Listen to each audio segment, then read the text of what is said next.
Hello, আজকে আমি আমার মায়ের সিক্রেট একটা রেসিপি আপনাদের সাথে শেয়ার করবো। তো চলুন দুধ দিয়ে চিকেন ফ্রাই। প্রথমে এর জন্য আমি নিয়ে নেব রসুন, কাঁচামরিচ, চিনি, পরিমাণ মতন পানি, লেবুর রস, সবগুলো উপকরণ একসাথে মিশিয়ে নেব। একটা কড়াইতে সবগুলো চিকেন সাজিয়ে নেব। চিকেনগুলো উপরে লিকুইড দুধ দিয়ে দেব, হলুদের গুঁড়া দিয়ে দিব, এখন লবণ দিয়ে দিব, এরপর রসুন ও কাঁচামরিচ দিয়ে দেবো, আদা বাটা, রসুন বাটা দিয়ে দেবো, পেঁয়াজ দিয়ে দেবো। এখন ঢাকনা দিয়ে ঢেকে দেবো। ঢাকনাটা তুলে মাংসগুলোকে নাড়াচাড়া দিয়ে লিকুইড দুধ শুকিয়ে আসা পর্যন্ত অপেক্ষা করবো। এরপর কড়াই থেকে তুলে একটি ভুলেতে নেব। এর মধ্যে আমি দিয়ে দেবো টক দই, ধনিয়া গুঁড়ো, জিরা গুঁড়ো, গোলমরিচ, চিলি ফ্লেক্স দিয়ে দিব। সমস্ত উপকরণ একসাথে একটি ডিম দিয়ে দিব। এখন 1 চামচ কর্নফ্লাওয়ার দিয়ে দেবো। পরিমাণ মতন চিনি দিয়ে দিব। সমস্ত মশলা মিশ্রণগুলোকে চিকেনের সাথে ভালোভাবে মাখিয়ে নেব। এখন পুরো একটা লেবুর রস চিকেনের সাথে দিয়ে দিব। মাশাআল্লাহ, দেখতে লোভনীয় হয়েছে, খেতে অনেক মজা হবে আশা করছি।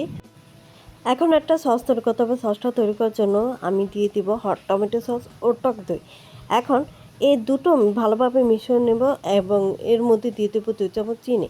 এখন সবগুলো চিকেন ডিপ ফ্রাই করে নেব। দেখতে মাশাআল্লাহ সুন্দর হয়েছে, সুন্দর একটা গ্রানে ফ্লেভার বেরিয়েছে। মন চায় এখনই খেয়ে ফেলে, কিন্তু এখন তো খাওয়া যাবে না।